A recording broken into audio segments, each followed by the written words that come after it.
No, thank you. Good morning, everybody. Good morning. It's always a pleasure to be here.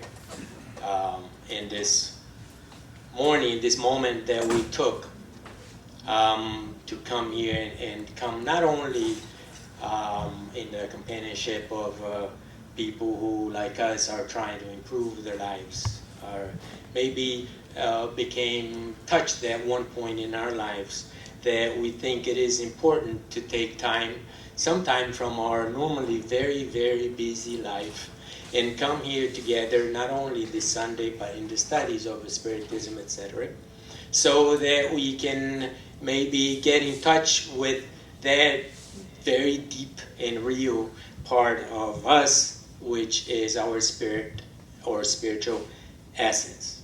Normally, from Monday through Saturday, and many times Sunday, we spend a very, very busy life trying to take care of this physical body. So we have to work because we need to buy food and sustenance for our bodies, and we also need shelter. So we're busy. Sometimes we work, there are people who work 8 hours a day, others 10 hours a day, but we get busy and we get tired. And so there are certain things in our lives, especially when it is when it relates to the relationship to the people that we live with, people who are part of our daily lives, we tend to neglect.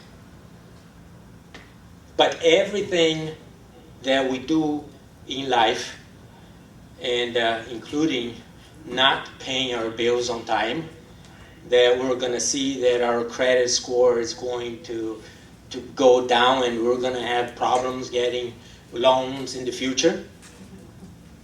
So all those things that we do will eventually catch up with us. There's no way that it will not. Anything that we do will catch up with us. If we do what's good actions, then in the future, maybe in the immediate future, it is already doing good to us because we're doing good. So it's going to catch up with us. If we do bad things, things that are not that right or righteous for us, including maybe causing suffering or sorrow to other people, especially the people who are part of our family group, then in the future it's going to catch up with us as well. There's no way that we can get away from it. If it doesn't catch up with us in this life, will eventually catch up with us.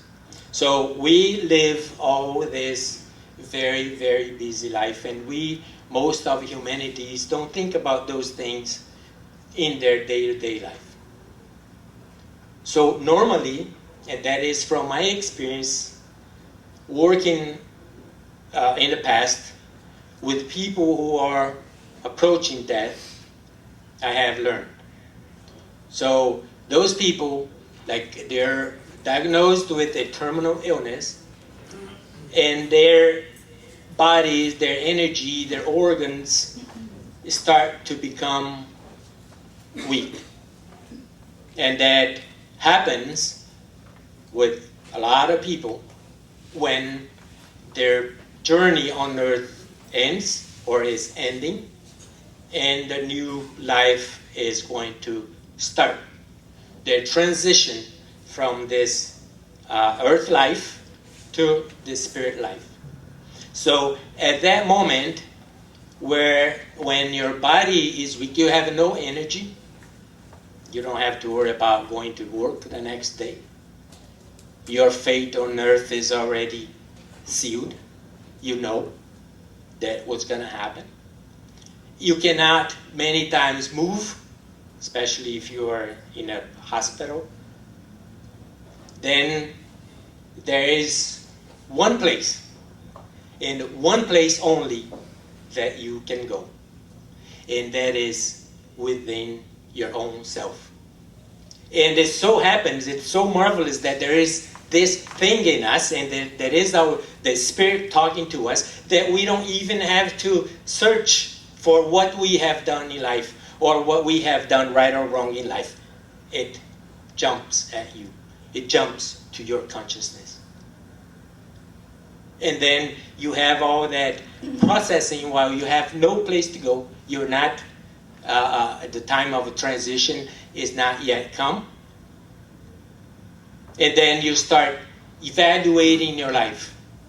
And we see that often, people approaching death, and we see that often also in cases of near-death experience, when the person has a condition and the body is rendered unconscious, the mind is unconscious, there's flat line, so that person then leaves the physical body, leaves the physical space, and go for a few minutes or more, or 10 minutes, 15 minutes, 20 minutes, there are cases of half an hour, that transition. Go and experience that moment in the spirit life. And then the very first thing that comes into their mind is how they have lived their lives up to that moment. And guess what jumps out first? The bad things. The things that we have not done correctly. So that jumps at us. And it jumps and gives us the opportunity to fix what we're doing. To fix the way that we're living our life. To change our priorities and prioritize things in the order that they should be for our spiritual growth. So these things, the four things that matter most, these are four things. Actually, there is a fifth thing that we're going to talk at the end. But basically, there are these four things that I witnessed working with people who were about to transition to the spirit life. And then also there are other workers, nurses and doctors that work in hospice, because the hospice system in the United States is very advanced. It's the place when the person knows that has a terminal illness. So there's all kinds of support. There's hospital, or you can stay home and people come and care with you, care for your loved ones or you, if that is the case. So they take like palliative care. So they know that the body is not going to be fixed, that life is ending. So they try to do and keep the person comfortable physically without pain. Also, there's spiritual guidance from chaplains, from psychologists, and that can come and help. And that at that moment, then the person, we observe this need of doing these four things, accomplishing it. And all these four things, most often, or almost 100%, it relates to our loved ones, to the people who we are around with. And we know that especially their family members. So these are the spirits that are closer to us, obviously. Our mother, fathers, siblings, spouses, and all that. And we know from the spirits, and Emmanuel is clear on that, and we also know from it is in our doctrine, that we come together in families. And the people that we are surrounded with, the people that we are here incarnated with, most often we are old acquaintances from in the spirit life before we came in other lives, and we have things that we need to take care of among ourselves many times. So we come here to make amends. We come here together to fix things. Be it hatred, or be it support, or doing something of value to that person. So we are evolutionary mates, partners. So we decided consciously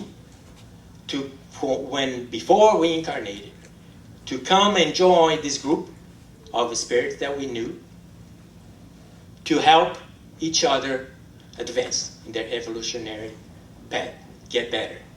That is the goal that we all have. to become better in each incarnation towards a path of perfection, which is very, very far away, but we don't care about that. At least we do things now that can help us live better lives, happier lives, both when we are incarnated and when we go back to the spirit world after we disincarnate. So the 4 things, very simple things. And one of the recorded that put in a book, he's not the first, but he's the one who organized it better. He's a medical doctor in the hospice movement, one very renowned one, Dr. Ira Bjork. And he has 25 years of hospice and many, many years working in emergency. So he then seeing that, because very caring, normally doctors in hospice, they take time to talk to the patient and to the family because it's a different story. They're not there to fix, they're not going to promise to save their lives because they know that they can be saved and that next step, although there are cases of recuperation, getting better health, at least for a while, during the hospice when the person was supposed to die, because you can only go to a hospice or your loved ones when you're diagnosed with 6 months or less to live. And some people, and I saw it because when I was working, there are people that are there for 5 years because they won't die. They were supposed to die in 6 months. Then they get into that environment. They receive good, it's nourishment and also psychological help. Maybe that's all they needed. And they keep getting better instead of getting worse. And that's good. So Dr. Bao put in a book that he titles The 4 Things That Matter Most. This book is about 10 years old, and it was one of the first books that I read to learn more about hospice when I volunteered or before I volunteered. And it makes sense because what he says I saw, I witnessed. So I had this idea of sharing with you guys, and because I share it with my family members, because I try to take care of that so that I don't have to worry about when my time is coming, because I want to worry about other things. So I take care of this before so that I don't need to take care of that later at that time. So here are the 4 things. Does anybody recognize the need of those and the importance of those? Those are the 4 things. The first one is forgive me. The second one is I forgive you. The third, thank you. And the 4th, I love you. And these 4 things, very simple, we should do in our everyday lives. Then there's the last one that we can see, and that also helps our transition, or their transition, that's going to help us too, is goodbye. Goodbye. Today is the 15th anniversary of an act of the apex of ignorance and fanaticism. Today is the day, it's 9/11, the day that those crazy Muslim radicals blew up the World Trade Center. 2,996 people died in that day. And many of them who were trapped and had a chance to call their families, they called their families and tried to say the 4 things. There are also calls of the Flight 93 that fell on the ground in Philadelphia, I think, Pennsylvania, that were probably targeted to the White House or to the Capitol Hill. And those people who were fighting the terrorists, some of them had a chance to call their families somehow. And also those things were there. Or if not, if time was short, at least the I love you were there.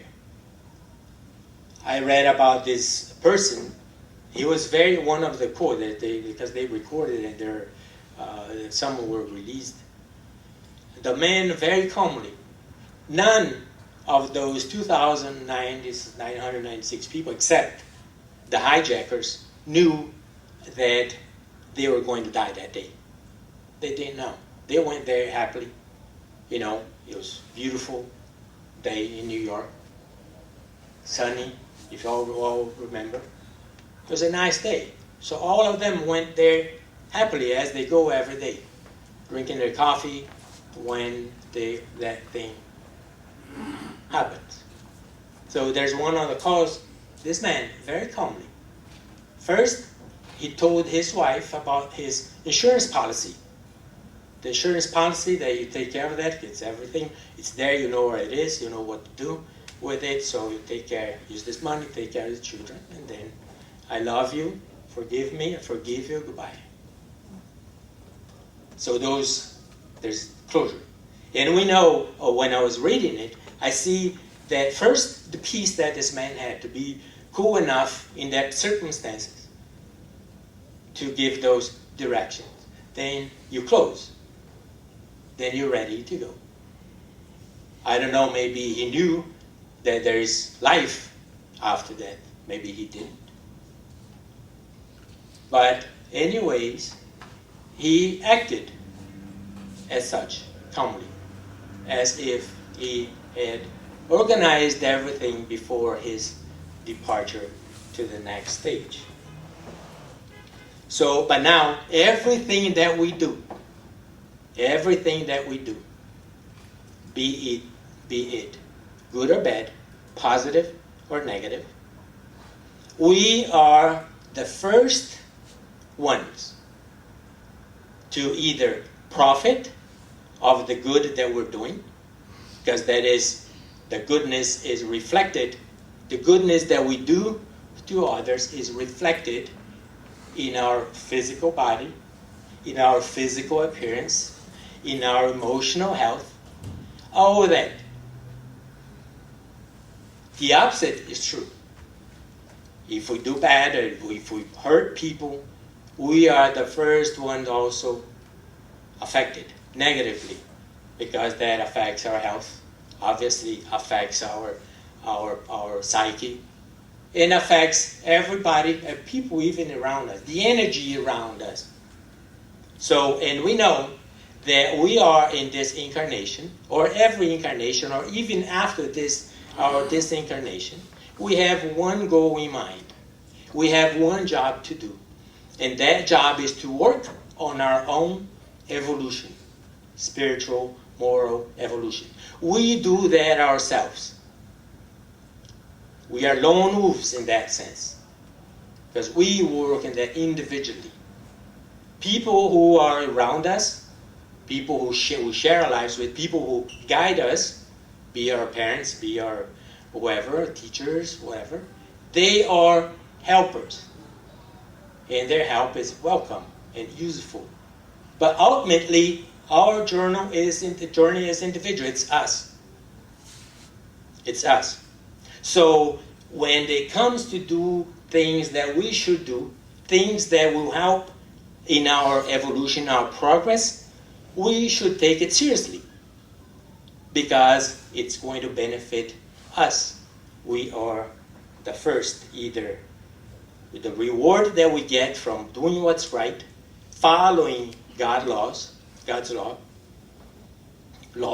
more than one, right? Or suffering the consequences of things that are not that positive. So we should always keep that in mind. So now, forgive me. So what we're doing when we ask forgiveness to someone, it could be something serious or not so serious, because many times we cause hurt to people.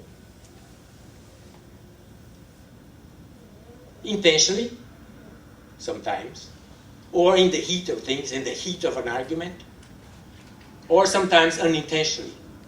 You say something that you should have said differently.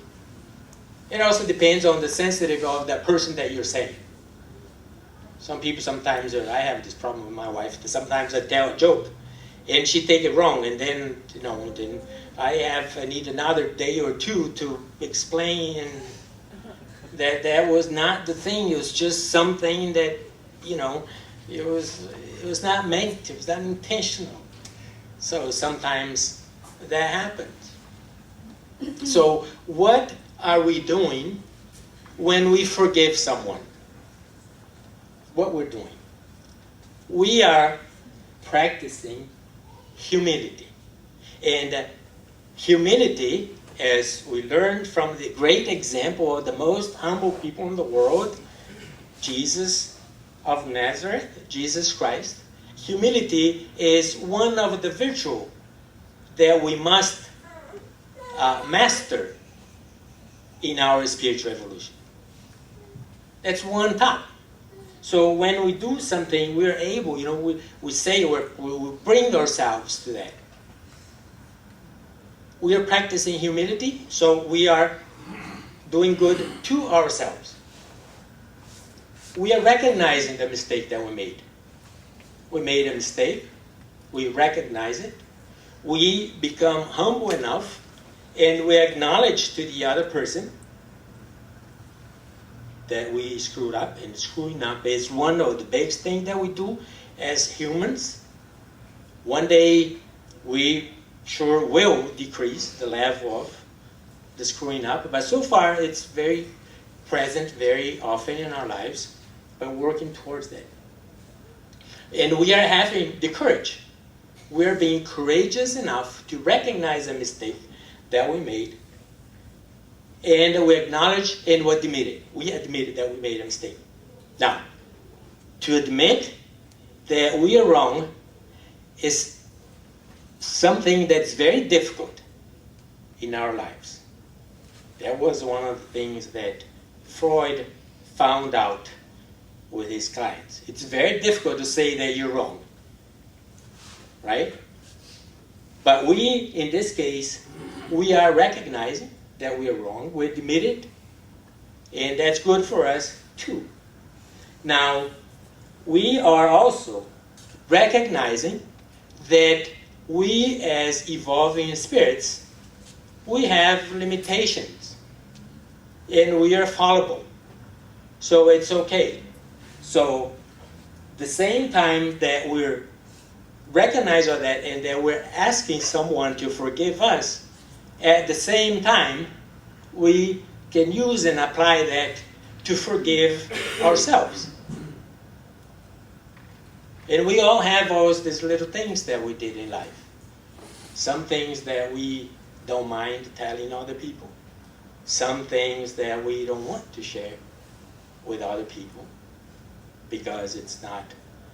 So what do? We did it. If we did it while we are ignorant, we didn't know, we forgive ourselves too, right? And we go and sin no more, as Jesus told the lady. And we are recognizing and respecting someone else's feeling. And as I mentioned, and as it is often, this someone else's is the person that is very close to you. Probably the person who you share your bed with. So you respect their feelings. And you know that you made a mistake. You respect because that person is hurting. So you use that time to fix that situation. Now, we are also recognizing that we caused a hurt of whatever dimension that was. Maybe just a little scratch, maybe like a deeper wound or something, but something is there. So we recognize that we inflicted this hurt, and we regret doing so. So we're doing here in forgiving is making amends for something that we did wrong to someone, normally someone we love, or someone who we have loved in the past, because especially today, right? Sometimes we have more than one family, we have more than one marriage, and the person who we used to love in the past, the guy that was our prince or princess, that we fell head over heels in love, they're not our lovers anymore. But we love that person.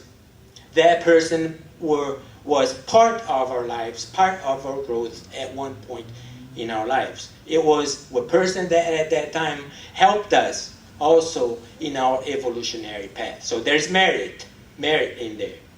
So forgiveness should be extended to everybody, not only the person, the people that we are present with, but people who one day was part of our lives, were part of our lives. Now, regretting is a good thing, because when we come to this life, to live life on earth, we don't have a manual. We don't have a manual. There's nothing written. So it's easier today for people being born here to work on their iPhones and all that without manual, and many times without even having English as their first language. They do it easily. But to come and live, we have no manual. We learn by trial and error. That's how we do it. That's how we live. So and sometimes when we see that our life is not that happy, that we seek to find reasons why, then we might encounter it. That's why we go to a religion and practice. That's why we come here to the Spirit, is to see if we find some kind of guidance to help us live better, happier lives. So the manual is our trial. So regretting for our progress is something that is very important. Why? Regret is a crucial step in this process of evolution that we go through. It is crucial for fixing wrongs that we have done, that we recognize, and also following the path of evolution. Evolution is something that is progressive. It's from a lower point to a higher point, from an inferior point to a superior point. So it's progressive. So our spiritual evolution is something that we do for the better. And when Kardec asks about regret, and that is in part of question 992 of the Spirit's book, then Kardec asks if we regret things that we have done when we are in spirit life or when we are in incarnate life. We regret in both, and the spirits are clear, and we see that through people going through the near-death experience, that the deepest, the one that touches you the most, that regret that really causes emotional pain, is when we are out of the physical body. Consciousness is clearer. We have a broad overview of everything that we have done. So we regret, and probably it is deep enough that we want to change it. And if we are incarnated here to do things, to fix things, most likely we're back here because of regrets that we have had. Things that we have not done correctly that we need to fix.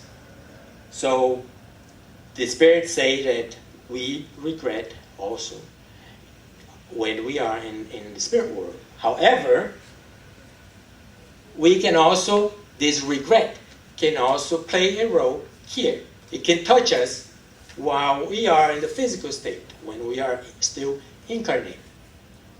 And then they say that us as a spirit, that we are advancing in the present life. We are advancing now. So we are advancing every time that we're born. From the moment that we're born, we already took a step, even if it was a little one, in this progress. When we disincarnate, that we learn things, that we know things that we did wrong, we try to fix it, we follow, we continue our journey, we are progressing. So the spirits say that we can advance even in this life due to the regret, something that we know that we did wrong that we need to fix, if we have time to fix it, if we have time to repair it. this wrongdoing. So if we are people who cause or like, enjoy causing hurt to other people, and we do that. I know people who have done that. 30 years of marriage, 30 years of hell with the person that is supposed to love and protect you. So if you continue doing that, there's no regret that you're going to suffer. If you're doing that, you recognize one day you say, I need to change it. Then you start evolving from here because you're changing. You're having time to change what you're doing wrong in the present life. An addiction would be a clear example. You're addicted to drugs or alcohol, whatever, gambling, and it's a recurrent things that it's not good for your evolution. It's not good for a spiritual progress. You recognize it, that is a mistake. You regret what you were doing. You regret the way you're living your life, and you change. You have time to change. So you are progressing. Whenever your conscience reproaches you or shows you an imperfection, you have the chance to become better. Every time. And Kardec asks us, the spirits, where are the God laws, where are the divine laws written? And the answer is in the consciousness of man. So it is in our conscience. And we know, we have attained a level of IQ so far, intelligence and self-consciousness when we are doing wrong. We know when we are. It's not, we know that we're doing is wrong. Even my cat knows that when she does something wrong. Because when she does something wrong and she sees me, she runs and she hides behind a recyclable garbage bin. And it's a cat. So we know when we're doing things wrong. So we can fix it. Why? Because it's good for us. It's good for us. That's what we want. Now, how forgiveness benefits us. We are shedding a burden which otherwise we could carry for a lifetime, as frequently seen in the deathbed when a person is approaching death. It's there. It's clear. It's like a billboard saying it. And you feel it, and you need to fix it. So we ask forgiveness to the person. We're doing our job. We're doing what we need to do. Whether that person is going to forgive us or not, we don't know. And we don't care. We hope that person forgives us when we ask. But if he or she decides not to for whatever reason, we can't do anything about it. We did our part. We are humble enough. We recognize the mistake and we try to fix it. Then the burden is on the other side. We already did our share. So we also are releasing a poison which, if left too long, may ruin our physical health. This is study. Regrets, all this that we have, remorses, there's all these things, grudges that we hold. They are physically, their damages is physically seen in heart problems, diabetes, cancer, and so forth. And there are already, Bernie Siegel was one of the first, I think one of the most popular doctors who, when giving a treatment to the person, or prescribing the treatment, also studied the emotional life of that person, how that person's life was. And many times there are people who had serious diseases and holding grudges, resentments for years. So when he was able to show that person that the feelings that she had, all that, it was also influencing the unhealthy state of her body, and the person decided to change, she or he got better. So there is a measurable, studied in psychology and also medicine, the damages that these things do to our physical body, and consequently also to our spiritual evolution, because it hurts us. We are also making room for a more positive relationship with the person or people in question, the people who are. We're opening new channels of relationships. A person who in the future might be, I don't know, might be helpful to us in somehow, and vice versa, we to them. And most importantly, we are seeing a sign that we are in the right path of spiritual evolution. To learn to forgive and to ask forgiveness. To love, do good. These are like top lessons that we need to master in our path towards perfection. Now, number 2 is I forgive you. So when we forgive someone, we are doing ourselves a favor, not that person. Like Shakespeare said that when we hold grudges, resentments against people, it's like drinking poison and waiting for the other person to die, not knowing that we are poisoning ourselves. So we are releasing the person from a regret that she or might carry around for years. Many people don't forgive because of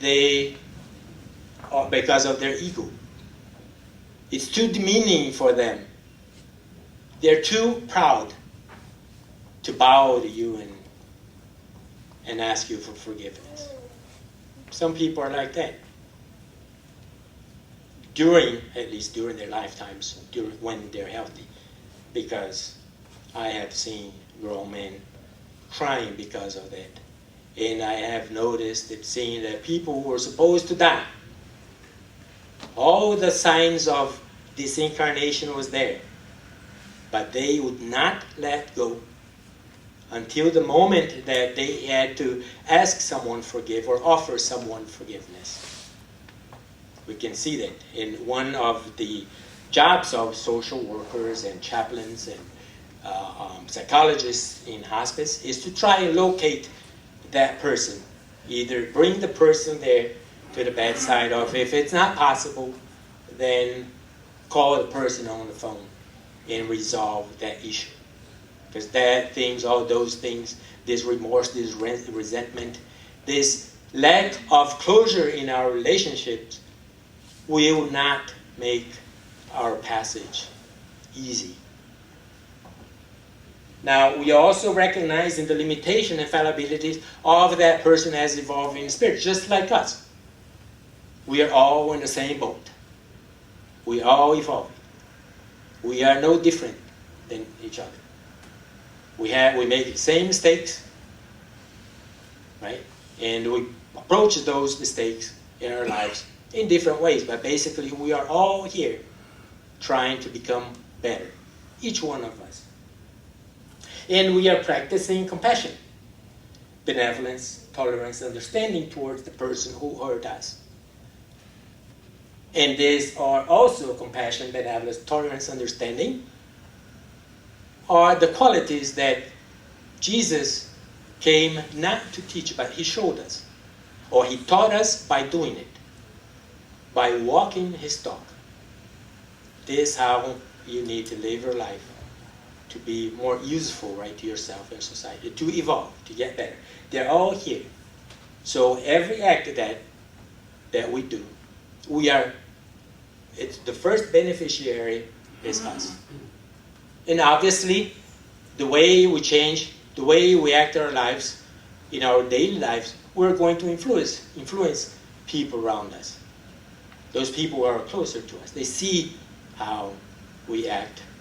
And sometimes we don't even have to teach, but they see it. So actions speak much louder than words many times, right? Now, forgiveness is the highest expression of love. So when we learn that love, especially unconditional love, the love of a mother, or most of the mothers, some of them,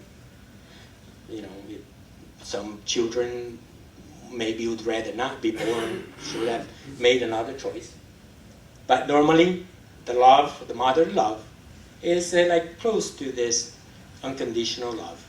It is towards some specific people, but our goal is to extend this unconditional love to all humanity, to all the people that we come in touch with.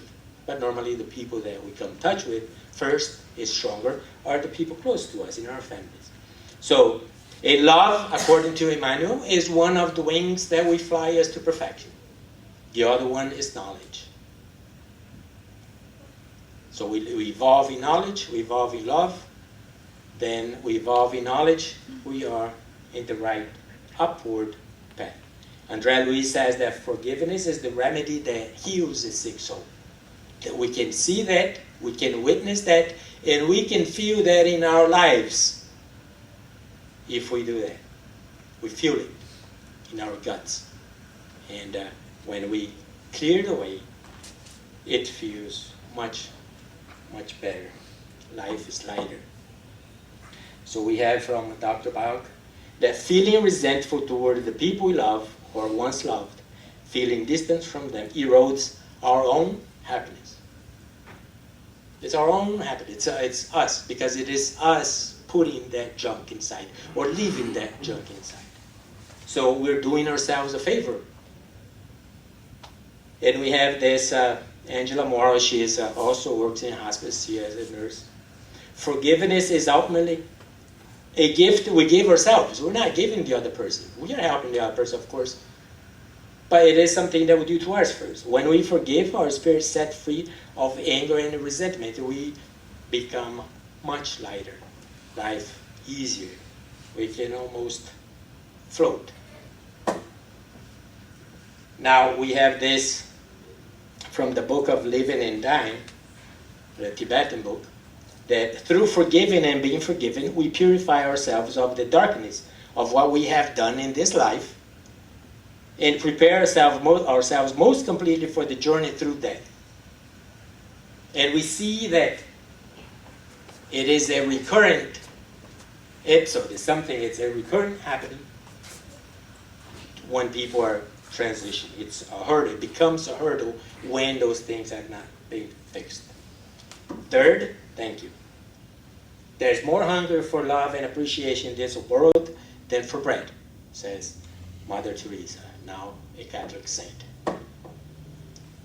Gratitude implies humility, a recognition that we could not be who we are or where we are in life without the contributions of others. So this is a joint effort that we do. It's an endeavor that we hear, that we it's our journey. Evolutionary journey is individual, and we do or make our own choices and own efforts to progress. We are surrounded by people that will contribute that to us. If we want to go to school, we need our parents to pay, or you need the government's student loan. We see it everywhere in our lives that people are contributing to our well-being. And we have a lot of things to appreciate. And especially when that appreciation, this thing, is from your loved ones. The husband that, at least on Sundays, bring breakfast to the wife in bed. Or the husband who sees the pile of dishes in the sink, and instead of going watch the game, take time, 10 minutes, and do that. Random acts of kindness. So we know that we contribute to other people's life, and other people contribute to us. And not often we express. Sometimes some people don't. Ideally, it would be for us to do everything to help people without expecting anything in return, not even an act of gratitude, not even a thank you. And we will get to that point. But for now, in our current state, it is good to receive a thank you. And we teach our children, right? We teach our children. Say, what are the magic words? Please and thank you when you do something. There isn't even studies now. There's Robert Emmons, he is a psychologist, and he specializes in studying the effects of gratitude in our lives. And guess what? It helps us. Improves our health, improves our psyche. It is all good for us.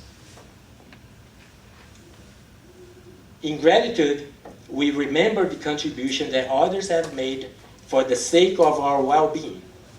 We, on the recipient side, we acknowledge having received the benefit, and we realize that the giver acted intentionally in order to benefit us. So there is this intention for our good. So it's nice to say thank you or give a hug, pet, feels good. And I love you. This is one also that's very, very important. And the fourth thing that sort of, after those three are worked out, that bring closure to that moment. And I'm pretty sure that those people who 15 years ago died, and today, this very day, there's about 150,000 people in the world making their transition to the spirit world. Another 300,000 coming back from the spirit world to here. Now, how many of these 150,000 who are leaving Earth today have done all this and finished all this and having a very nice, peaceful transition that it will not require too much work from the spirit side of life? So many of those. One day, we're going to be one of those. So how ready are we? So how have we closed everything? Have we done everything so that we can go fly to the next stage of living without looking back? Because that's the goal. The goal is for us to do everything that we do here the best we can, helping as much as we can our loved ones in our society, so that we know that we have left with our job done, or the consciousness that we did the best we could and we have no regrets. We go, we fly into the sunset and we don't look back, because we know that we have done it right. I love you. Love is beyond romance. It's beyond, it's more than that. We have from the Webster Dictionary, it is a unselfish, loyal, and benevolent concern for the good of another. For the good of another, altruism. We not even think about us. We were thinking about the other, and we know that Jesus taught that what you do to others, in Spiritism and our doctrine, that is clear. It is what we do for others. It's how we help others. And the reward that we have is happiness, because we are going to feel very good and happy helping other people, making other people's lives easier to bear, especially when it is very difficult or they're going through hard times in this reincarnation. Now, for a physical wound to heal, all dirt and infected tissues have to be washed away. For an emotional wound to heal, all the toxic material between two people needs to be washed away. So this is something that we can start today. Mentally, we can start right now without having to wait until that moment that's going to cause us more hurt. So the time to wipe the slate clean is now, not later. Thank you very much. You all have a wonderful end of Sunday and a wonderful week, wonderful life.